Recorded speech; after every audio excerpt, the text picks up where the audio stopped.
दोस्तों, अभी हाल में पश्चिम बंगाल में विधान परिषद फिर से बहाल हो गई, ऐसी चर्चा चल रही है।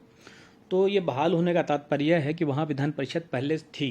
1952 आज़ादी के बाद 1952 से देखें तो विधान परिषद वहाँ गठित हुई थी, लेकिन वो 1969 तक रही और उसको तत्पश्चात समाप्त कर दिया गया। मतलब पिछले 5 दशक से वहाँ विधान परिषद नहीं है। तो हम इस वीडियो के माध्यम से देखेंगे कि विधान परिषद ऐसी कौन सी परिस्थितियाँ होती हैं कि किसी राज्य में विधान परिषद है, किसी में नहीं है।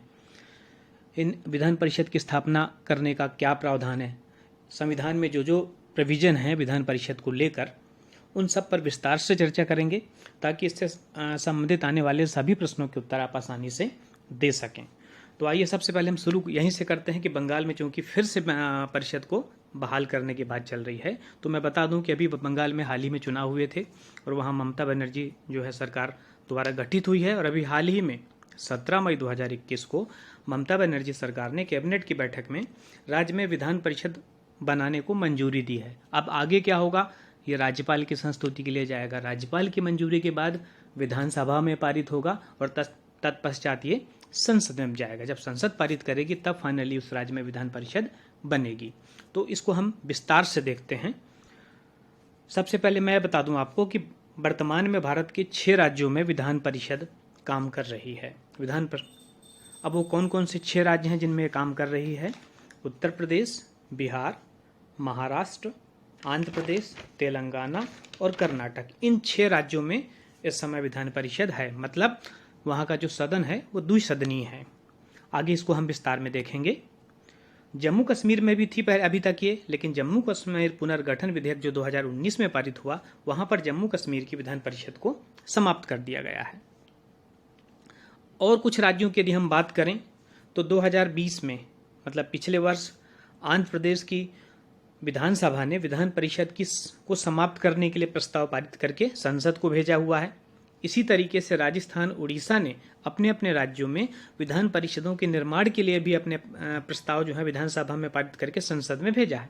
लेकिन अभी संसद तक इसमें किसी प्रकार की कोई कार्यवाही नहीं की गई है, क्योंकि आपको पता है फाइनली अंतिम जो निर्णय है वो संसद ही करती है। प्रस्ताव विधान परिषद चाहे बनाना हो चाहे समाप्त करना हो। अतः हम ये कह सकते हैं कि राज्यों में विधान परिषदों का जो अस्तित्व है वो संक्रमणकालीन है। अब हम इसके संवैधानिक प्रावधानों पर विस्तार से चर्चा करें तो हमें 3 आर्टिकल या 3 अनुच्छेदों पर फोकस रहना है, याद रखना है। आर्टिकल 168, आर्टिकल 169 और आर्टिकल 171। तो सबसे पहले हम 168 में देखें क्या है। 168 में लिखा है कि राज्यों का जो विधानमंडल है वो 3 चीज़ों से मिलकर बनेगा। उसमें 3 चीज़ शामिल रहेंगी। पहला राज्यपाल, दूसरा विधानसभा और तीसरा विधान परिषद। अब जिन राज्यों में विधानसभा और विधान परिषद दोनों हैं, तब ऐसी स्थिति में हम क्या बोलेंगे? विधानमंडल। ठीक है। लेकिन 6 राज्यों को छोड़ के बाकी समस्त राज्यों में क्या है? विधानसभा और राज्यपाल हैं। तो वहाँ विधानमंडल के सिर्फ 2 ही भाग होंगे, राज्यपाल और विधानसभा। लेकिन जो 6 राज्यों जिनकी हमने पूर्व में चर्चा की है, वहाँ राज्य की विधानमंडल की जब हम बात करेंगे तो ये तीनों भाग होंगे, राज्यपाल, विधानसभा और विधान परिषद। यदि हम संसद या केंद्र सरकार से तुलना करें तो जब हम जानते हैं कि संसद का जो है निर्माण, संसद में कौन कौन से चीज़ें शामिल होती हैं, तो राष्ट्रपति, लोकसभा और राज्यसभा, ये संसद के अंग हैं। सिमिलरली इसी तरीके से हम जब स्टेट की बात करें तो यहाँ 168 के अकॉर्डिंग विधानमंडल में चीज़ें शामिल होती हैं। अब हम विधान परिषद के गठन के लिए संविधान में क्या प्रोविज़न है उसकी बात करें, किस तरीके से गठन होता है। तो इसका उल्लेख आर्टिकल 169 में है। क्या उल्लेख है इसमें? इसमें यह उल्लेख है कि संसद इस विधेयक को साधारण बहुमत से पारित कर देती है विधानसभा से संबंधित। मतलब किसी राज्य में विधानसभा बनाना है, मतलब स्थापित करना है या समाप्त करना है, इसको संसद साधारण बहुमत से प्रस्ताव पारित करती है। लेकिन संसद ऐसा कब करेगी? जब संबंधित राज्य जिसमें विधानसभा बनाना हो या समाप्त करना हो, वो संबंधित राज्य की विधानसभा अपने विशेष बहुमत से ऐसा प्रस्ताव संसद को भेजे। अब यहाँ विशेष बहुमत का क्या तात्पर्य है? कुल सदस्य संख्या का बहुमत, मतलब 50+1, और जो उस दिन उपस्थित और मतदान करने वाले सदस्य हैं उनका 2/3 बहुमत, 2/3।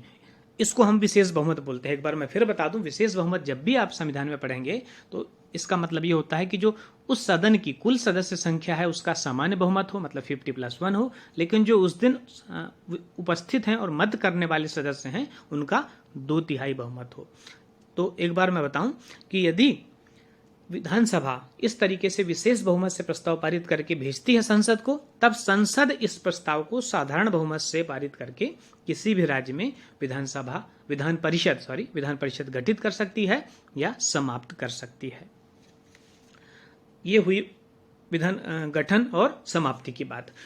अब बात आती है कि इसकी संरचना कैसी होगी, सदस्य संख्या कितनी होगी, सभा इसमें जो है कार्य का संचालन कैसे होगा, विधेयकों के संबंध में क्या अधिकार हैं। तो आइए हम देखें अनुच्छेद 171 के बारे में।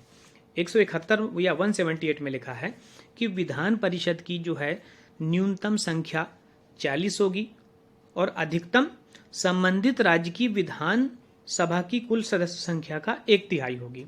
मतलब संबंधित राज्य में विधानसभा सदस्यों की जितनी संख्या है उसकी 1/3 से अधिक संख्या कभी भी विधान परिषद की नहीं होगी। और मिनिमम तो देख ही लिया हमने 40। ऐसा क्यों किया गया है? ताकि विधानसभा पावरफुल बनी रहे। मतलब यदि किसी राज्य में, जैसे पश्चिम बंगाल की हम बात करें, वहाँ 294 सदस्य हैं विधानसभा में, तो जो विधान परिषद बनेगी वो उसका 1/3 जो 100 के नीचे होगा तो उतनी ही संख्या होगी। ऐसा इसलिए किया गया है ताकि विधानसभा जो है वो पावरफुल बनी रहे। अब हम बात करते हैं कि इनके सदस्यों का निर्वाचन या चयन होता कैसे है। तो इसके 5/6 सदस्य जो हैं वो निर्वाचित होते हैं और 1/6 सदस्य जो हैं वो राज्यपाल द्वारा मनोनीत होते हैं। तो पहले हम निर्वाचित सदस्यों की बात कर लें। 5/6 तो हमने टोटल बता दिया, अब अलग अलग फ्रेगमेंट करें तो 1/3, अगेन 1/3, फिर 1/12 और 1/12, ये याद रखिएगा आप।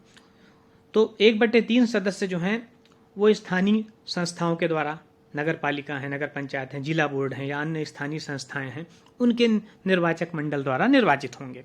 अब अगले 1/3 जो सदस्य हैं वो संबंधित राज्य की विधानसभा के सदस्य चुनेंगे। फिर 1/12 सदस्य विश्वविद्यालय के स्नातकों, विश्वविद्यालय के जो ग्रेजुएट हैं वो चुनेंगे, जो कम से कम 3 साल पहले जिन्होंने ग्रेजुएशन कर लिया है। फिर 1/12 सदस्यों का चुनाव कम से कम माध्यमिक स्तर के शिक्षण संस्थाओं के टीचर्स के द्वारा किया जाएगा जिनकी सेवा कम से कम 3 वर्ष हो चुकी हो। और फिर 1/6 सदस्य हैं, ये राज्यपाल के द्वारा मनोनीत किए जाएंगे, नॉमिनेट किए जाएंगे। ऐसे कौन से सदस्य रहेंगे जिनको राज्यपाल नॉमिनेट करेगा?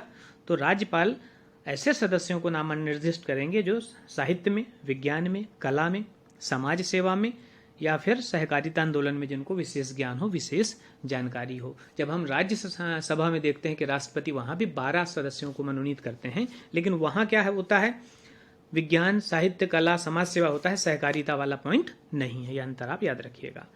योग्यताएं क्या होती है विधान परिषद के सदस्य बनने के लिए?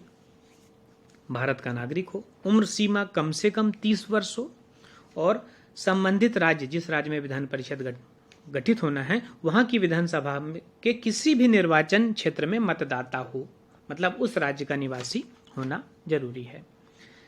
अब हम बात करें कि क्या विधान परिषद भंग होती है या स्थायी सदन है। तो राज्यसभा की भांति ये भी स्थायी सदन है, कभी भंग नहीं होती, लेकिन इसके सदस्यों का चुनाव जरूर होता है। इसके मतलब विधानसभा तो स्थायी सदन हो गया, लेकिन इसके जो सदस्य चुने जाते हैं उनका कार्यकाल 6 वर्ष होता है और राज्यसभा की भांति ही प्रत्येक दूसरे वर्ष 1/3 सदस्य सेवानिवृत्त हो जाते हैं और नए सदस्य चुन लिए जाते हैं। अब हम बात करें कि कार्य संचालन कौन करता है विधान परिषद में। तो विधान परिषद के कार्य संचालन के लिए सभापति होता है और साथ ही उपसभापति होता है, जो विधान परिषद के सदस्यों के द्वारा ही चुने जाते हैं, दोनों पद। यहाँ एक खास अंतर है, मूल अंतर जो परीक्षाओं में अक्सर पूछा जाता है कि जब हम विधान परिषद, चूंकि उच्च सदन है, हम इसकी तुलना राज्यसभा से करते हैं संसद में, तो संसद में राज्यसभा के जो सभापति होते हैं उनका चुनाव नहीं होता। क्यों? क्योंकि राज्यसभा के जो सभापति होते हैं वो उपराष्ट्रपति होते हैं, ठीक है, जो स्वयं उस सदन के सदस्य नहीं होते। लेकिन यहाँ ऐसा नहीं है। यहाँ जो विधान परिषद है उसके सभापति का चुनाव उनके सदस्य मिलकर आपस में उन्हीं सदस्यों में से ही किया जाता है। ये विशेष रूप से याद रखिएगा। फिर गण पूर्ति या कोरम की बात करें तो जैसे अन्य सदनों में है उसी तरीके से यहाँ भी है, 1/10 सदस्य जब उपस्थित होंगे मिनिमम, तब सदन की कार्यवाही संचालित होगी। इसको गण पूर्ति कहा जाता है। विधान परिषद की कुछ खास बातें और देख लें। जैसे ये उच्च सदन है, राज्यसभा की भांति, ठीक है। निम्न सदन कौन सा हो गया? विधानसभा हो जाएगी। दूसरा, इसको द्वितीय सदन बोलते हैं क्योंकि प्रथम सदन या पावरफुल सदन कौन सा हो गया? विधानसभा। तीसरा, जो मंत्री परिषद है, मंत्रिमंडल है, वो विधान परिषद के प्रति उत्तरदायी नहीं होती, वो सिर्फ और सिर्फ विधानसभा के प्रति उत्तरदायी होती है।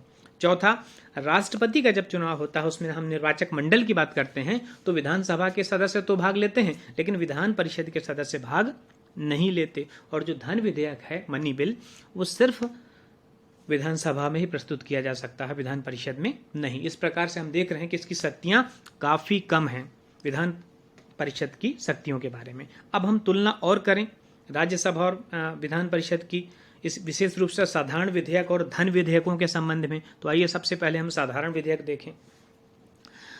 साधारण विधेयक को विधान परिषद पहली बार जब जाएगा विधानसभा में पारित होने के बाद संस्तुति के लिए, तो विधान परिषद 3 माह रोक सकती है, और यदि दोबारा भेजते हैं कुछ संशोधनों के साथ तो 1 माह और रोक सकती है। इस प्रकार 3 और 1 कुल मिला के अधिकतम 4 महीने तक सिर्फ रोक सकती है विधान परिषद। इसके अतिरिक्त कुछ नहीं करती। यदि 4 महीने के पश्चात वो वापस नहीं भेजती संबंधित विधेयक को, तो विधेयक स्वतः ही पारित मान लिया जाता है दोनों सदनों के द्वारा। मतलब यहाँ विधान परिषद को सिर्फ विलंबनकारी शक्ति है, वो अधिक से अधिक 4 महीने सिर्फ रोक सकती है, इसके अतिरिक्त और कुछ नहीं कर सकती, पुनरीक्षण आदि का कार्य नहीं कर सकती, जैसा कि राज्यसभा को प्राप्त है। धन विधेयकों के बारे में बात करें तो धन विधेयक के संबंध में राज्यसभा के समान ही शक्ति प्राप्त है। यदि कोई धन विधेयक विधानसभा में, चूंकि आपको पता है कि धन विधेयक सिर्फ विधानसभा में ही पेश किया जाता है और इसके पश्चात जब ये विधान परिषद में जाएगा तो सिर्फ 14 दिन के अंदर उसको पारित करके वापस भेजना होगा। यदि ये नहीं भेजती विधान परिषद तो उसको भी स्वतः ही पारित मान लिया जाता है। इस प्रकार हमने देखा कि इसमें संयुक्त बैठक का कोई प्रावधान नहीं है। साधारण, देखिए धन विधेयक की तो बात छोड़ दें, साधारण विधेयकों में भी संयुक्त बैठक का प्रावधान नहीं है। जब हम संसद की बात करते हैं और यदि ऐसे कोई साधारण विधेयक जब दोनों सदनों के बीच गतिरोध उत्पन्न हो जाता है तो अनुच्छेद 108 के तहत संयुक्त बैठक का प्रावधान है, लेकिन राज्य की जो विधानमंडल है वहां पर संयुक्त बैठक का कोई प्रावधान नहीं है। ये बात विशेष रूप से आप याद रखिएगा। फिर आता है, इस प्रकार हमने देखा पिछले चर्चा में कि विधान परिषद की शक्तियां अत्यंत कम हैं और यह सिर्फ विधानसभा द्वारा किए जाने वाले कार्यों को विलंब कर सकती है। विलंब कितना कर सकती है ये भी हम देख चुके हैं। साधारण विधेयकों के संबंध में अधिकतम 4 माह और धन विधेयक के संबंध में अधिकतम 14 दिन। फिर जब इसको कुछ भी शक्तियां ज्यादा प्राप्त नहीं है तो फिर विधान परिषद की आवश्यकता है क्यों, इस पे थोड़ा चर्चा करें। तो होता यह है कि अभी जैसा हमने टाइटल में लिखा था कि विधान परिषद क्या बहाल होगी पश्चिम बंगाल में, तो पश्चिम बंगाल में अभी हाल ही में जो चुनाव हुए, नई सरकार जैसे ही बनी तो चुनावी, ममता सरकार ने एक्चुअल में चुनावी वादा ही किए थे कि यदि हमारी सरकार बनती है तो हम विधान परिषद को बहाल करेंगे। आफ्टर ऑल ऐसा क्यों उन्होंने किया? तो हुआ ये कि वहाँ के चुनाव में क्या हुआ कि जो कई अधिक उम्र के व्यक्ति थे उनको टिकट नहीं मिल पाई, मतलब वो अभी विधानसभा के चुनाव में शामिल नहीं हो पाए। तो ऐसी स्थिति में वो असंतुष्ट थे और उनको संतुष्ट करने के उद्देश्य उन्होंने सोचा कि एक विधान परिषद जो उच्च सदन है विधानमंडल में, उसका गठन किया जाए ताकि ऐसे लोगों को उसमें शामिल कर दिया जाए। ये तो हम नेगेटिव सेंस में बताया, मतलब जो वास्तविकता में है। बट यदि इसको पॉजिटिव वे पे देखें तो होता यह है कि आप जानते हैं कि विधान परिषद का जो संरचना देख लिया आपने कि टीचर्स भी चुन रहे हैं, स्नातक भी चुन रहे हैं, लोकल बोर्ड के लोग भी चुन रहे हैं, विधानसभा के सदस्य भी चुन रहे हैं, राज्यपाल भी मनोनीत कर रहे हैं। मतलब एक डाइवर्सिफाइड लोग वहाँ आते हैं, विद्वता वाले, मतलब हर क्षेत्र के विद्वान लोग आते हैं और निश्चित तौर पे उनके अनुभवों का फायदा लिया जा सकता है। और साथ ही जो हमने बोला कि ज़्यादा पावर तो नहीं है लेकिन कम से कम रोकने की क्षमता तो है, विलंब करने की का अधिकार तो है। तो विलंब करने से क्या होगा, जल्दी जल्दी कोई विधेयक पारित नहीं हो जाते, उनकी कमियां या दोष ढूंढने के लिए पर्याप्त समय मिल जाता है। तो ये विधान परिषद के बारे में संपूर्ण जानकारी हुई। अगले लेक्चर में हम विधानसभा पर देखेंगे।